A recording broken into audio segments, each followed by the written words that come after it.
Hey everybody, welcome back to the 6th episode of the Next Level podcast. I'm here with my buddy Drew from Impossibly Awesome Design Co. What's going on, Drew? Doing well. How you doing, Tom? Good. It's a gloomy day here in New York today. Finally starting to get into the fall weather, which is nice, but I think my body is feeling a little bit of an energy drain from not having the sun around. But we're doing good. We're getting through it, and happy to be wearing sweatshirts again, which is nice. Yeah, I think you got to come out here to Colorado. I was just camping this weekend, and leaves are starting to turn. It's pretty. It's sunny today. I think you're in the wrong spot. Yeah, I think you're probably right. But you're a Jersey boy yourself, right? So you know how it goes with the East Coast weather. Oh yeah. I grew up in Jersey, so to me the main difference is like when it's raining. New York, New Jersey, like it's a rain day. Like it's going to be rainy and gloomy all day, and it might be for a couple of days. Sure. Out here where I am in Colorado, it's like if it's raining, like wait 30 minutes and it'll be sunny and beautiful. So Yeah. it's kind of a stark contrast. Yeah.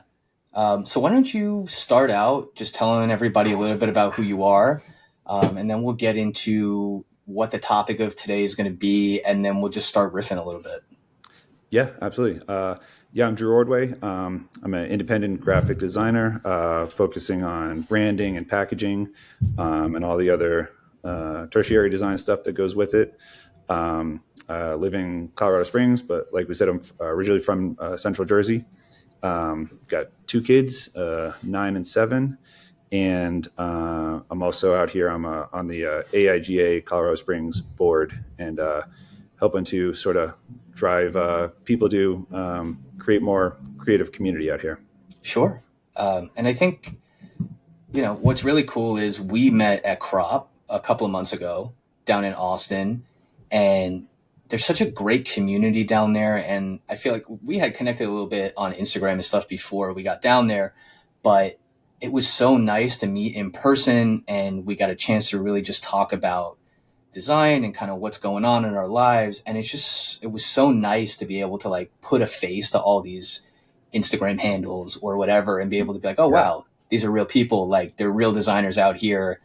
And to be able to like experience all that stuff with like you and some of the other people I met down there, it was just so nice. And I just knew as I was coming out of this break from the summer and ramping the podcast back up again, I was just thinking, who am I going to have on? And I was like, I've met all of these great people that I really just want to be able to talk to, because the whole vibe of this podcast was kind of to bring people on that are, kind of in the same place as me or a little bit younger, a little, still in that hungry part of that career climb. And I just knew that you would be a perfect fit for this episode. Yeah. Thanks, man. Yeah, and it seems like it's fairly easy to make a Instagram friend in the design community, and then like when you meet in person, like at a conference, it's like instant friend. It's like easy. It's a great path to meet new people. Sure, and I think Matt Dawson and his wife just do such a good job setting things up, making people feel comfortable, helping you get acclimated, because especially like you show up by yourself if you're not coming with a studio or other design friends, and you think, holy shit, how am I going to meet people?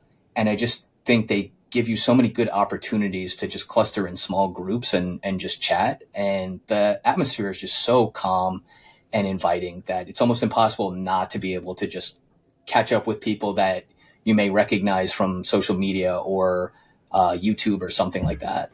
Yeah.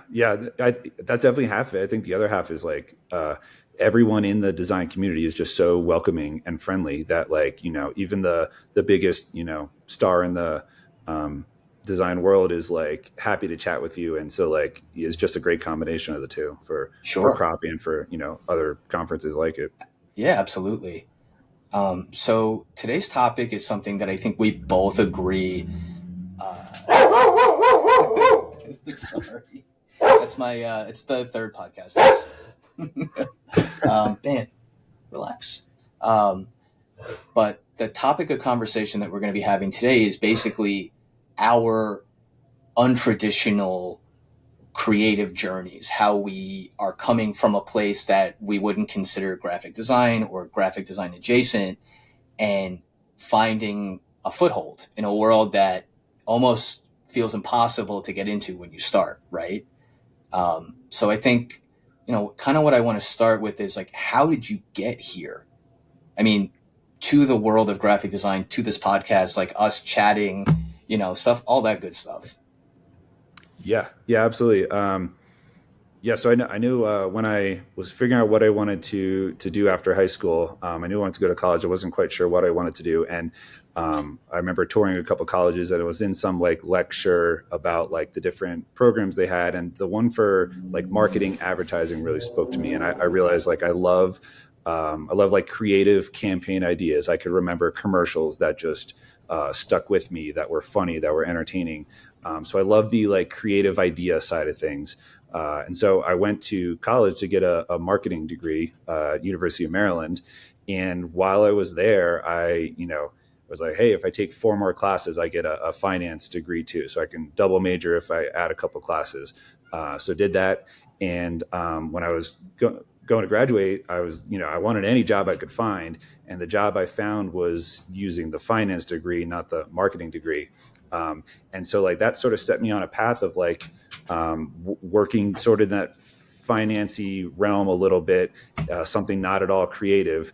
And I really, I'm still, I have a day job that's still in the non-creative field. And that kind of decision set me up for, a career of just not being creative day to day. And at some point, probably around 2013 or so, I guess I had like the itch to like do something creative in my free time, and kind of was exploring different things. I ended up trying web design a little bit, and I found that I didn't actually want to code a website. I just wanted to make the mock-up of what it looked like at the end. So I was like, oh, like maybe I don't want to be a web designer. But I guess through that found, graphic design in terms of creating graphics for websites, and that kind of led me to logos and things like that. So it was kind of like I wasn't being fulfilled in my non-creative day job, and it just kind of was pouring out of me somewhere else, and somehow stumbled on graphic design as a thing. And I guess as soon as I found it, like I connected it as like this is like my passion. Like this is most important to me. I need to focus on this. Like I can't turn it off in my head. Like everywhere I look, I'm thinking design. I'm looking at, storefronts and signage. Like I couldn't turn it off. So like I kind of stumbled upon this passion of mine. And from there, like slowly built a freelance business. At first it was just like, logos for friends and stuff. It was even just practicing on my own, but like not taking it all that seriously. And then I got divorced in 2019, and that was kind of a big turning point for me. And sort of with the changes that came with, I kind of doubled down on the design thing, and I, formed my freelance business and took it more seriously, and started treating it like I'm a professional, not a hobbyist. And just kind of also got heavily involved in the design community in Colorado Springs here. And like those things together, just, putting in lots of hours in my free time, nights, weekends, still working my non-creative day job, just kind of hustling since then, kind of got me to where I am now. Sure. And I think that is kind of the traditional, non-traditional route, right? Is you find the little like glimmers of free time in your schedule at some point, whenever that happens, where you're exploring Illustrator, you find some artists on Instagram that maybe inspire you, and you take that and you're like, I'm not really sure what this is, but I think it's something that I could maybe turn into a career. And the whole process of doing work for your friends and realizing like, oh, people like this. Maybe I should explore it more. And just that constant tripping, stumbling, getting up, you just keep going, right? Until you get to this point where you can say, oh, this is like a concrete vision now. It's not just me stumbling through the dark, like trying to find the light switch, it's more realized. And because as you're talking about it, I'm like, I feel the same way. This is almost the same journey. I wasn't happy with my career, and I was doing landscape architecture for almost a decade, and I was using Illustrator, but just not in a way that I really knew that any of it was graphic design. I knew what to use it for architectural renderings and things like that. But I took a job down in Texas, and I was doing a lot more like pitch deck stuff for projects. And that's where I started getting more into like icon work and doing more infographics. And it became more apparent to me. I'm like, oh, I really like tinkering around with these lines and making things out of them. And from there, it just kind of it skyrocketed. And then when the pandemic hit, I got laid off, and I had all this free time, and I was just like, I hate my job. I don't really think I'm in love with landscape architecture. I think I really just love the artistic side of what I'm doing. How do I make this a career? And then it just snowballed into where we're at now. And if you had asked me 5 years ago, do you think you'd be, working as a creative full time? Do you think you would be hosting a podcast or like doing creative markets and stuff? I tell you, hell no, absolutely not, because I don't know what I'm doing at this point. Yeah, You yeah, know? it's true. Like, yeah, you don't know where you're gonna end up, but like when you find something, like you kind of can't get out of your head. Like, hey, like this is really interesting to me. Like, this doesn't feel like work. This feels like fun, and maybe I can get paid for it at the same time. Like, you gotta push to follow that. And a lot of times there'll be like people who are not in design who just like don't understand, and like can even give you like why are you wasting your time with those like silly pictures, but like you got to push through it. And like when you get uh support from like key people, like hold on to that and use that as motivation to keep going. Totally. And it is like there's this level of blind confidence that you have to have in yourself, even if it's almost to a point of stupidity, where you just have to keep telling yourself like, I'm good at this. I think I'm good at this. I'm going to just keep trying, keep making stuff, even if it's not perfect, even if I'm not great at drawing, or I'm not great at Illustrator at this point. I don't know all the tools. I don't know how to get from point A to point B. You keep doing that thing where you're like, I have to keep going because it is such an obsession that if I stopped, I would be miserable. Yeah, and especially like if you're comparing yourself to like designers you look up to, like you're probably not going to be there. But like for clients that you do get, like you are like amazing to them. So like you need to view it as like I'm providing great service to customers, and don't and compare yourself to that standard, and not the I'm not the perfect uh, design star that I want to be yet. You'll Sure. get there, but like compare yourself to the right things. What do you think was the springboard for you? Like, what would you say was that moment where you knew that like you were gaining traction? Because I think there's a long period of time in the beginning where you are just kind of floating and you don't really know which way to go. And you're saying to yourself, well, I do now, I know how to use Illustrator and I know how to use Photoshop, but I'm not getting jobs because now I know what graphic design is and I follow all these people on Instagram, but I'm not getting the work that I want. So like, what do you think was really that moment where you felt like, oh, something is happening here, like in a positive way? Yeah, yeah. I mean, I'm sure there were smaller ones a little bit earlier, but the big one for me is I got hired to do a line of beer cans for a brewery in town, and I got the job essentially because I got involved in the design community here. Like they have a relationship with a marketing agency, a small little marketing agency in town, and they asked them like, "Hey, do you know any designers that might be up to work on this?" And I knew the people who worked at that little agency just from going to random little design events around town. And the night they asked me to like get in touch with the brewery about it, it was an event I drove up to Denver to go to. So like making a little effort to get involved. Like had I not gone to Denver, maybe I wouldn't have gotten the job. I don't know, but it was a big confidence boost to see that like a professional business that is well known in my town and parts of my state, like saw confidence in me to handle, uh, beer cans that are going to be like large production runs that they're going to use for multiple years. Like it was like I'm doing something right. And although it was scary to dive in and say, yep, I can do it, it was still like, believe in yourself and you'll figure it out.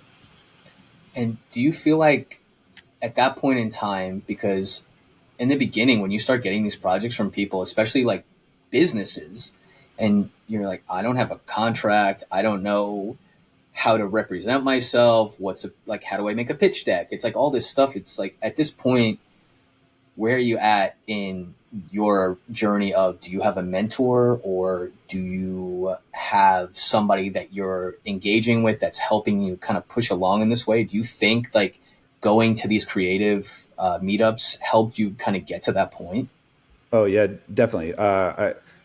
I've I've accumulated a couple of people who have really been key and important. Like, and it's through local events, it's through going to like crop and things like that, and even just like reaching out to people on Instagram, email, whatever it is. Like, people are so willing to help. I know when I started the beer project and just trying to figure out what to quote them, I emailed our buddy Nick Longo. I was like, hey, like, what are you charging for cans? I respect you. I know you're in a similar space. Like, I'd love some advice. And he, got back to me in 5 minutes, like, Mm-hmm. super helpful.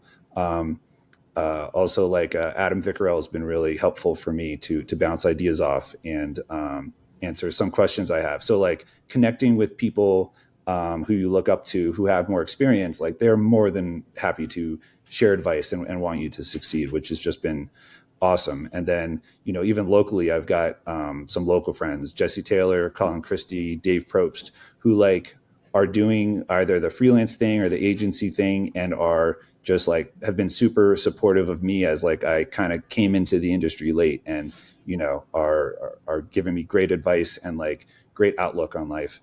And yeah, so like you got to find those like trusted mentors. It doesn't have to be like a formal thing, but reach out to people, ask questions, and more than likely they're gonna give you super quick, helpful info. Totally. And I feel the same way. I think if I didn't find Nick through like just pushing on social media, I have this thing where I don't know if it's just innate or if like it probably comes from my dad, but just this idea of like, there's no stupid questions. You always have to have that thing inside you where you're not afraid to ask people for help, or Yeah. just if they can answer the question for you. And I think it's always that idea of like, you'll get 10 no's, but you may get one yes. And just like going through this gamut of like, oh, well, I follow all these designers on Instagram, like early on, I wonder if any of them will just answer questions for me. And I got a lot of just like ghosts, that never replied. But then Michael Fugoso was like, oh, I know this guy, Nick Longo. He's really good with this kind of stuff. I'm going to try to connect you. And from there, we're here. So if it hadn't been for that just blind ability to just start, going to meetups or just talking to people on the internet, you can't get out of like the starting space without doing a little bit of pushing. And I think that's something that Nick and I talk about a lot, is just that, with his students or with a lot of the younger generation of designers coming up through school, is they're lacking this confidence of being able to just ask people for help, or just being able to say, I don't know what I don't know. Can anybody help me? Yeah. And I think there's something about coming up through this untraditional route where you are maybe a little bit more seasoned in the just like corporate world, where it gives you that ability to just talk to strangers, which I think is helpful, you know? Yeah, I think it reminds me of we did a portfolio review for current and recent graduate students at a local college, and just the students showing up to ask questions, be like, hey, here's my portfolio, like, tear it apart, like, give me great advice. Like, kudos to everyone who showed up to that. Like, you need to be have the confidence to go out and ask for critique, and like talk to people who have been in the industry for a little bit and take their advice and So it was great to see people come out to that. I do feel like, kind of to what you're saying, like, even though I don't have a long history in the design world and I didn't go to school, like I can see the just sort of natural confidence that I've accumulated as just like a person in the world, that I'm able to use that and apply that to this kind of newish industry I'm in. And you can see that some of the kids right out of school, they just don't have that confidence yet from having lived out in the world much. So I do think Totally. that was a benefit to me of like, yeah, I'm jumping into something new that I didn't go to school for, but I'm jumping into it in my 30s. And I'm able to use kind of just the skills I've learned in life and apply that. And that definitely has helped me a little bit. Sure. Um, yeah. So I think from here we can kind of segue into the next part of the conversation that I want to go into, which is like sort of the highlights and the struggles of, like, I feel like this is actually a perfect time to transition, but like, what do you think is the best part of coming into this in the untraditional sense, and what do you think some of the biggest struggles are? Because I think we probably will match up on a lot, so I'm curious to see what you have to say. Yeah, I think I think you have a better sense of the world when you're a little more seasoned, starting something new. So you have maybe a little more uh, business know-how, like especially if you're hopping into running a business Hmm. yourself, like you have a little more sense of how to navigate that. So I think that's definitely helpful. Um, I think one of the things that's really helped me is like just being curious. Like if I see someone doing a technique that I don't know, like I'm gonna like look it up and figure out how to do it. I know, like starting out, I just copy or practice copying designs from designers I really like, just duplicate it and see like learn how they did it and figure out, maybe there's a couple parts that I wouldn't naturally know how to do, and you got to figure it out. So it's just like practicing with things you like so that you can slowly get to that level. Um, uh, we're at a day and age where like any question you have, the internet can answer. If you type in, how to do something in Illustrator, like Google will like not only like give you the video to it, but it'll like skip to a minute and a half in where they start talking about it. Like, so there's no excuse not to follow your curiosity and learn new things and keep up to date with new trends and new tools. So being curious is definitely one of the things that's helpful. There's also like there's so many like cheap classes you can buy nowadays. So like I didn't pay thousands of dollars to go to design school, but like I paid hundreds of dollars for classes from Skillshare and Clark Orr and Domestika, and uh, I took a Pander client outreach class. I just bought the James Barnard is doing like a Photoshop mock-up class, like taking real photos and making mock-up looks, something I'm not great at. I'd like to get better at. So that's happening like in a week or two. So like these Hmm. things are so cheap compared to what you pay at design school. There's really no excuse not to like invest a little bit in yourself and like feel good about investing money in yourself to level up. Like it's a joy to spend that money, really. Right, and it's kind of like you almost you dedicate the time, right? It's almost like homework. Like if you have a day job, you take the time at night. And I love that. Like, I don't know if you remember from the talk that Draplin did at Crop, but basically one of the biggest highlights I took away from it was that when you're doing this stuff, freelance or just making things for yourself, like it should be like play. It should be fun.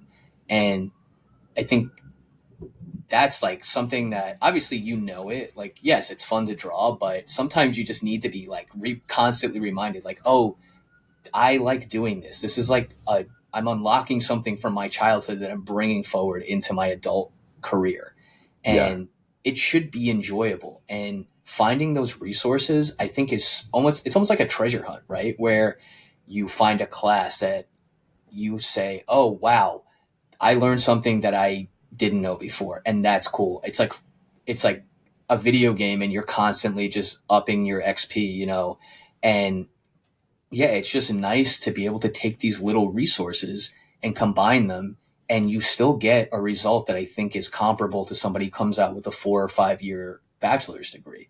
Yeah, and you're not. beholden to whatever the syllabus is or the curriculum. Like, Right. figure out what you want to learn, figure out what you need to learn, and you're sort of like customizing your own learning plan, and you're not forced to do something that's not going to be all that helpful to you. Totally. And I think it's amazing that some of the best illustrators and designers that you see out on the internet are self-taught. And there is this sense of freedom that comes with not being constrained to a professor's particular subjective style or appreciation for a certain movement of graphic design or art, where you don't have that level of influence that comes in. You can kind of plug and play and pull stuff and say, well, what is it that really makes me drawn to this? Is it Hmm. poster design for bands that I loved when I was a kid? Is it stickers that I used to get? Um, is it patches that I put on my backpack? Like, it's all this stuff that you can kind of say, like, just look inward and say, what is it that makes me drawn to this? And yeah, it's kind of nice. You don't get stuck on this idea of color theory, even though it's important. And I do agree that, there's a certain level of knowledge that needs to be learned. But I think there's also, I think there's something beneficial to unlearning some of that stuff and saying, I can just pick what feels right to me, and people out there will appreciate it, because if I see it this way, there are other people out here that also see it this way. Yeah, it's almost like learning from the other way around. Instead of like learning the basics and building up, Mm, it's like seeing something finished and you're like, I know that that's a good color. Let me think about why that is and why it resonates with me. So it's, right. you're still learning. You're just sort of coming at it from the opposite angle. Yeah, it's like almost like it's an experiential versus like learning from a professor where Yeah. the information is being disseminated to you. You have to just find it. And that idea of finding it, I think in our case, I think is really good, because it does allow us to make stuff that I feel like is not shackled to certain beliefs. Even I would say the idea of like how you build your files and stuff. I think there is efficiency is important, but also I never bought into that idea of like stressing myself out to the point where things had to be so methodically organized that it would get me to a point where I couldn't sleep at night if a file wasn't layered correctly. And then it got to a point where I just said, you know what, I just have to do a workflow that's good for me, because when I started doing this, I wasn't getting stressed out by organization. I was just doing it and then kind of figuring it out. So it's like, what's the middle ground that's good for my business and my workflow? Yeah. Yeah. I mean, in terms of like, I know I was very loosey goosey about file organization and stuff like that. And then I remember at one point seeing Draplin's Skillshare about come up with a template file structure and just, copy and paste that thing every new project and things have a home. Mm, And, Papa Draplin says, do it, then you do it. And yeah. it's been super helpful to me just to like have a template folder that's got, I know where my client brief's going. I know where my assets are going. I know where the actual, Illustrator file is going, and just copy paste. And I'm starting a project, and it's super easy. So I'm big on like, even expanding that further, just templates for situations where you can cut down on time, and over time, you kind of collect, you'll have to do something for the first time. You're like, okay, that's going to be my template going forward. I'm just going to copy paste that one, and build out a pitch deck quickly, or whatever it is. Totally. And yeah, it really is this idea of you have to just figure out what works for you, and especially when you don't have the structure to just be able to like stack it all on top of each other, you have to find it. And Yeah, it's and no one telling you what to do. Like, right. if you're not working for a company where they have their own system, like, you got to create something. Yeah, and you get to take the best of everything. And it goes back to that idea of doing these classes or finding these assets where you can say, "Oh, well, Chutzpah just put out an entire like buyable set of contract documents that I can pull and customize to what I need." Or maybe if those don't work, maybe I find them from another designer that also like has these assets. They're maybe like $5 or $10. I can buy these documents, or pitch decks. Yeah. Like made by James, like did put a whole asset thing together where he's basically like, this is how you set up for client meetings. This is how, you do all this stuff for contracts.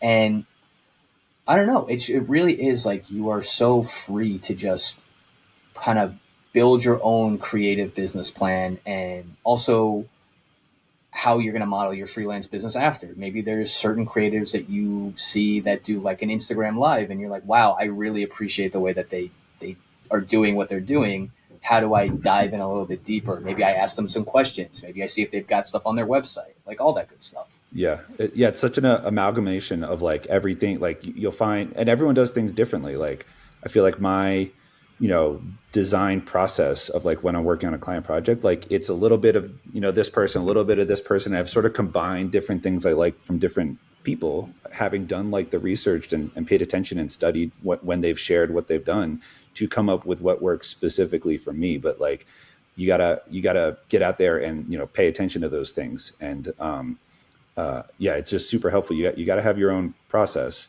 and it takes time to try. That didn't work. Let me change it and just keep going. Do you feel like now that you've found your footing a little bit and you do have these processes set up, has it helped you get more freelance business in the long run, where you're like, my efficiency allows me to take on more projects, or my pitch decks have really caught the eye of some other people, and that's been good for like bringing business in for me? Yeah, definitely. I guess one aspect of that is like, I'm at the point where if people ask for a logo, I'm pretty much like, I don't do logos. I do like brand packages. We can do a small brand package, but I think a logo alone is not going to serve you the way you need to be served. So I have like a deck that kind of convinces people to shift their thinking that like they need a brand package and not a logo. So if that's the inquiry, I've got a deck to send for that. Sure. At the same time, I tend to, when I'm like delivering my initial presentation to clients for like, hey, here's the initial brand, presentation I made for, round one, I tend to put in there like a lot of, finished mock-ups. Like, it's not just like, hey, here's 3 sketches. It's like a full, like a lot of stuff is completed because I really want to sell that idea. And I found like, I'm sure there's been a lot of pitches where like, had I just been like, hey, these are sketches and I could turn this into a final logo, but because it's like a full thing that they can visualize and see what it would look like on like relevant, merch and stuff for their particular business, like it really sells the idea. I even like, a lot of times I'm not doing any web develop or, website design as part of my, the client project, but a lot of times I'll like make like a website homepage in Illustrator, just mock it up so that I can see the brand elements playing together nicely together and kind of get, a full feel for it. It's a great way to combine like all the different brand elements in one like visual thing. And so like, I'll throw that in the pitch deck too. Like, hey, like I made a website homepage mock-up just so you could visualize everything together. And so that works for me. And I think that helps people buy into that round one concept, be like, yeah, like we're, 99% done. Just change X, Y, and Z and we'll be good. Yeah. And where do you think that comes from? Like that learned knowledge of just being like, oh, I know how to almost train my clients into doing what they should be doing from the beginning. Like, where do you think that part of that comes from? Yeah, I mean, I've picked it up a lot of different places. I think one thing is like those pitch decks for like the initial brand thing. Like, I always started out with like, hey, just a recap. Like, these were the goals we talked about initially, and we're trying to accomplish X, Y, and Z. So if you don't like the color red, that's kind of immaterial because your audience is going to like red for this particular project. And I got that from Ben Burns at The Future. So like, you just pick up little things here or there and you add them into your like stew of creative process. Totally. Yeah, it really is this, you just kind of, you are so able to just meld it together in a way that makes sense. I've done my fair share of classes, and yeah, I find that it's nice to be able to just pick and choose things from certain designers and put them into like whatever your secret sauce is that you're building for your brand. And I agree. I think it's nice to have stuff prepared. I think it's nice to have kind of like a shtick in your head that like for different scenarios, and that gets built on talking to other designers that are a little bit more seasoned, or Yeah. reading a newsletter from somebody, or just looking at like an Instagram live or something where you're like, that's cool, I can use that for me. Yeah, you also need to know like what works well for you and what doesn't. So like I know some people are like, hey, like my design process is I always provide the client like 10 sketches and I'm like, hey, which of these logos do you want me to go vectorize? I'm a Mm-hmm. terrible sketcher. I'm not a great drawer. I need a computer. And even beyond that, like when I come up with a logo concept via like actually sketching and I go to vectorize it, I usually hate it actually vectorized. And so like it was a concept that didn't work. Mm-hmm. So doing that process doesn't work for me. I need to like get in Illustrator and move stuff around. Like that's my sketching. So I've tailored my process to be, pretty much starting out in Illustrator, and I don't do like a sketch round like other people do. So like you got to take and leave the advice you hear and figure out what actually works for you and your skill set.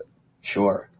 Okay, so now that we've kind of touched on some of the highlights of all this, let's get into some of the downsides.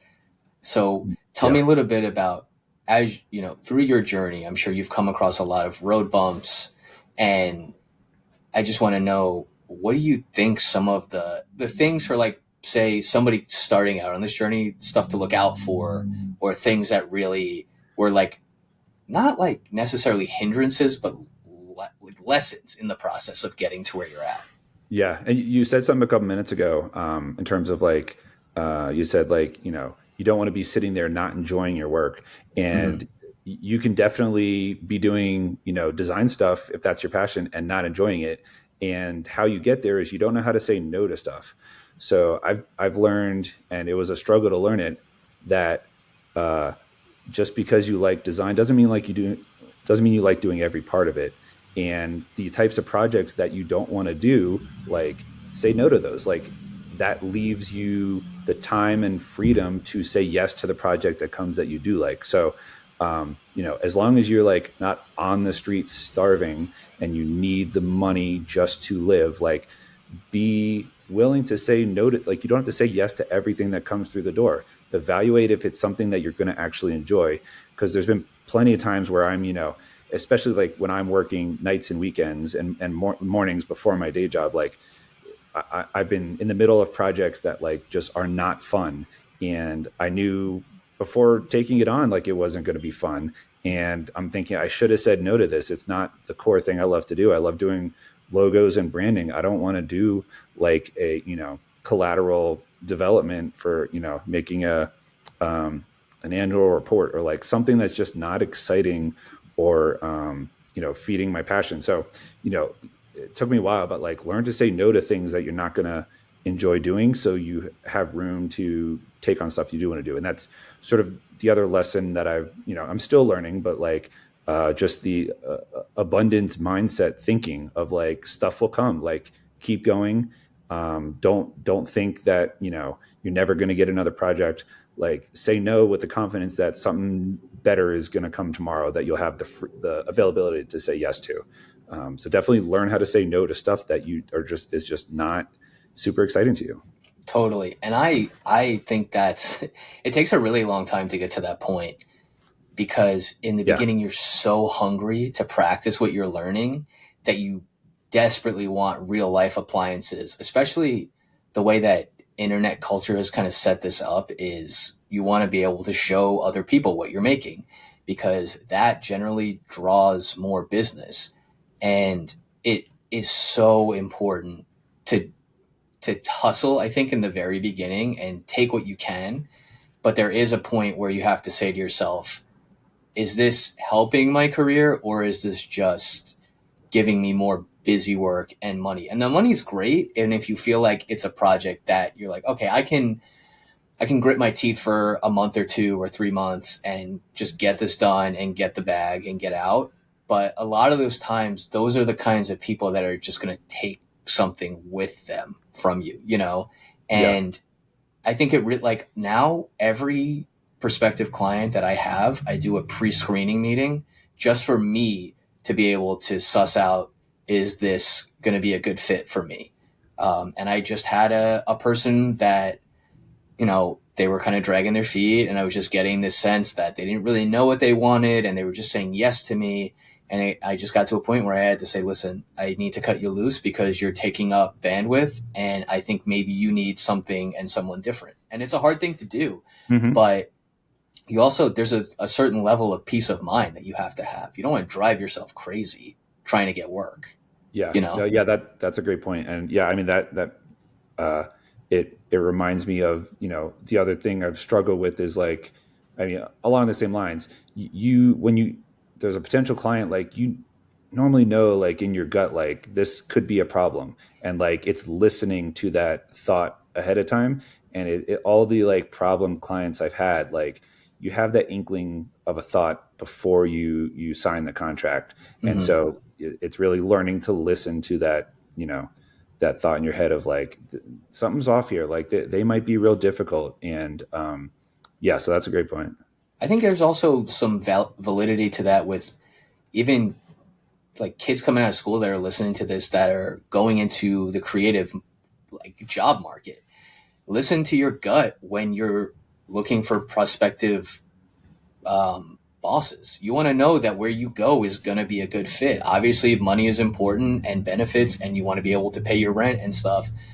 But you have to be able to be confident enough in yourself to say, like, maybe this isn't going to be good for me. Maybe I Yeah. need to be somewhere that's better. And also, I think there's something to that where you need to try some stuff out to know what you want. But I also do think, like, at this point, I can say, yeah, it's really important to listen to your gut. Yeah. And yeah. People need to remember like a job interview is like, it's not just for you to impress them. Like they need to impress you. Like it should be a place you want to work. And even if you're currently somewhere that like isn't your ideal or you don't love, and try to get to somewhere where you do love, but like while you're there, like what can I learn and focus on now that's going to benefit me in the future? Like look for the positive in your current situation. See if your boss will pitch them on an idea of some project that you think will benefit the company that you'll really enjoy. Like go out of your way to do something you will enjoy while you're there, that you'll get a benefit out, whether it's like learning something new or getting the confidence to do a new type of project or something. Hmm, totally. Um, how do you feel your work life balance is now that not only are you working a full time job for a salary and benefits, but now you're also doing basically a second job on top of that, which is your freelance career? It's something I'm still figuring out. And I feel like it's an area where I'm slower getting to a great place than I should.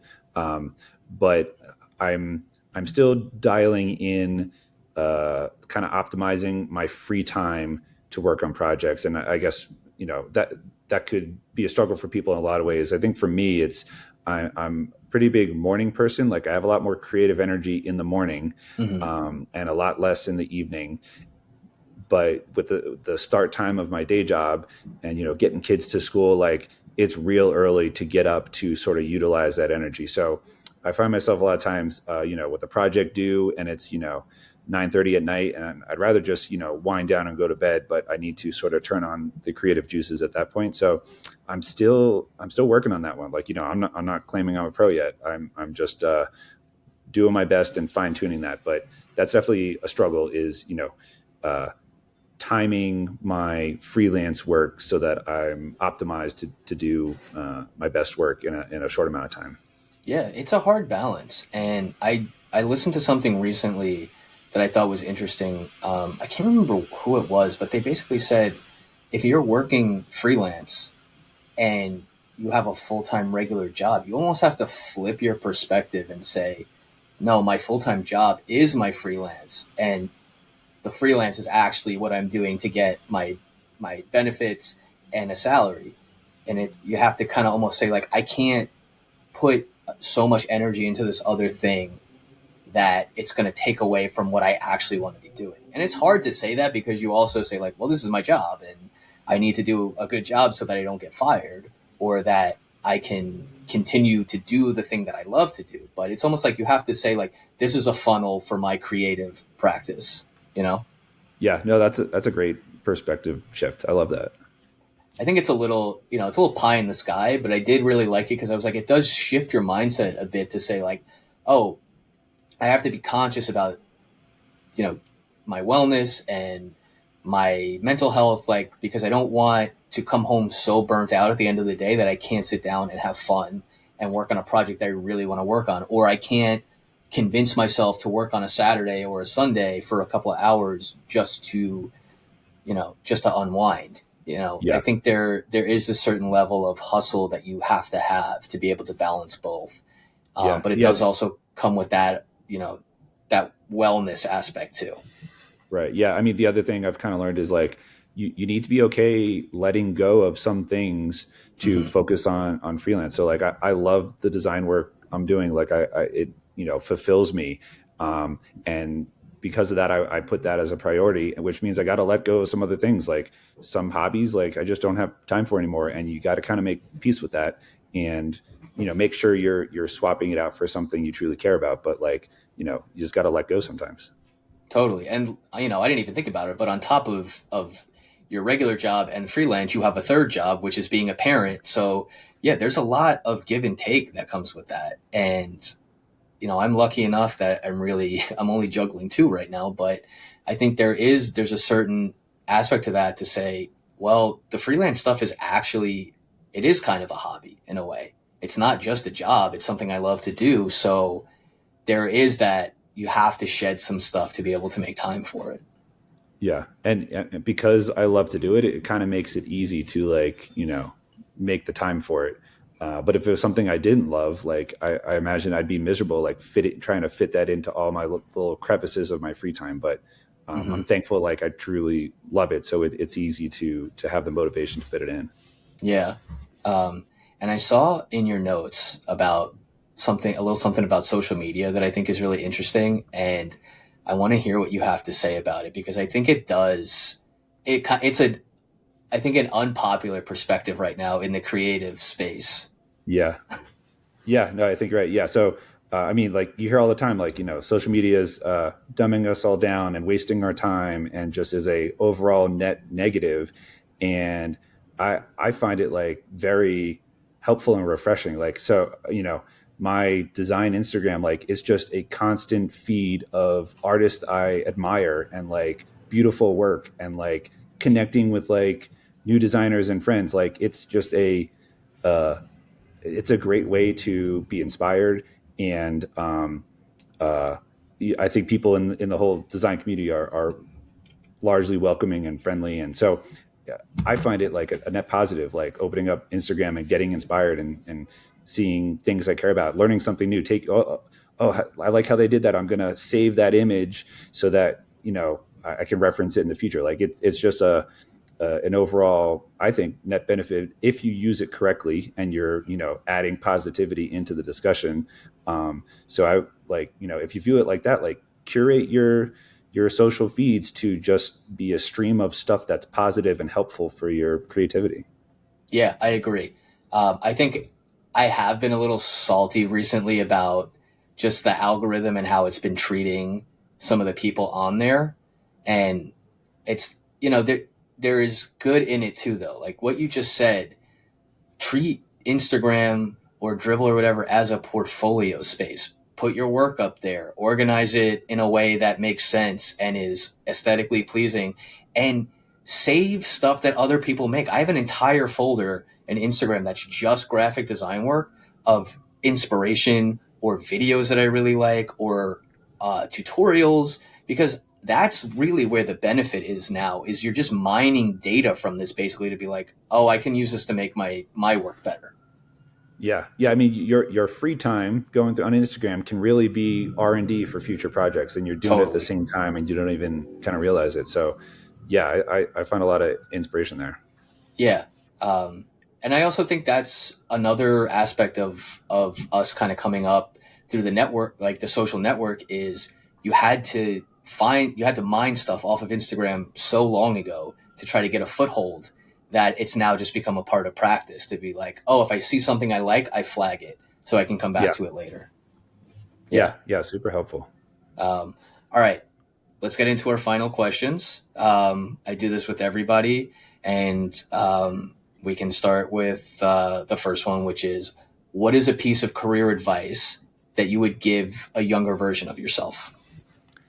Yeah. So, I mean, I have a lot of answers I could give. I think most importantly is like connect with your community, like find out what creative things are happening nearby and like go to them, meet people, learn something. Like I was saying before, like the job that kind of made me feel like a true professional came because I went to some local events and met some people easily and I got recommended for a job. Like it's super easy. So like go to stuff, find out if you have a local AIGA chapter or like, other groups. I know like in Denver for a while, there was a group called X Height, which was just like not affiliated with anything. They were just a group of creative people who met up. So like find something local, go to it. If you're a student, go to a portfolio review, learn something new, just like get involved and meet other people. And I feel like most designers really are, think alike. So like when you finally like meet some other people, you're like, oh, like finally, like I understand these people, they understand me, like we think the same. It's like really comforting to have found a group like that. And then you get to like crop and like all those people in different parts of the country all congregate together. It's just one big group of people who think and act a certain way because of how we view the world. And it's just great to be in that community. Yeah, totally. I also have two book recommendations for people real quick. Yeah. The War of Art by Stephen Pressfield was super important to me, just in terms of like overcoming the resistance to I'm not going to work today. I don't feel creative today. Like no, like you're a professional. You show up and you work whether you feel creative or not. Like that's been super helpful.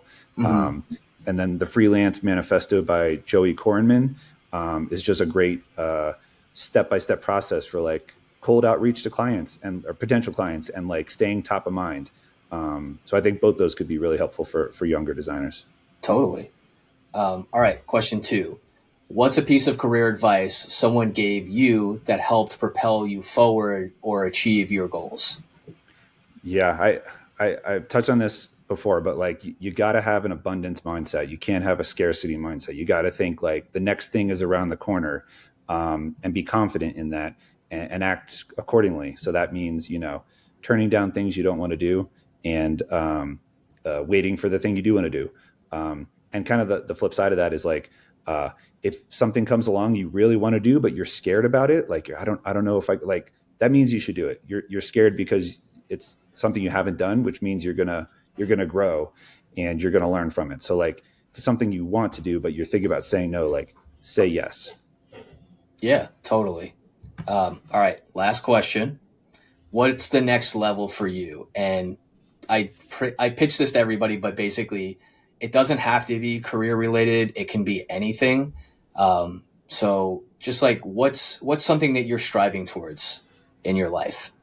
Yeah. So, my big goal is to quit my non-creative day job and just do design full time. So I'm getting there. I've got a plan to do it, but it's a slow process. And, so that's my ultimate goal at the moment. And then once I accomplish that, I'll move on to the next one. But that's kind of the big thing for me at the moment. Awesome, dude. All right. Well, why don't you go ahead and plug everything you want to plug, all your socials, projects, and then we'll get you on your way. Yeah. You can follow me on Instagram at Impossibly Awesome Design. My website is impossiblyawesome.design. Reach out to me on Instagram, say hi. I'd love to meet some new friends. And appreciate it, Tom. This has been great. Yeah. And you can follow me, or if you have any questions, just hit me up on Instagram. It's tlora_design. You can always also get a hold of Nick or myself at DGDC Pod on everything. And yeah, if you have any questions for either of us, feel free to reach out. We love talking to people. We talk to each other. It's a really inspiring community, and we want to make sure that people feel like they can get information if they need it. But yeah, this was awesome. I'm so glad we finally got to do this. And I'll be looking forward to catching up with you soon. Yeah. Hope to see you at the next conference in person. Looking forward to it. Absolutely. All right, man. Catch you later. Cool. Thanks, Tom. See ya.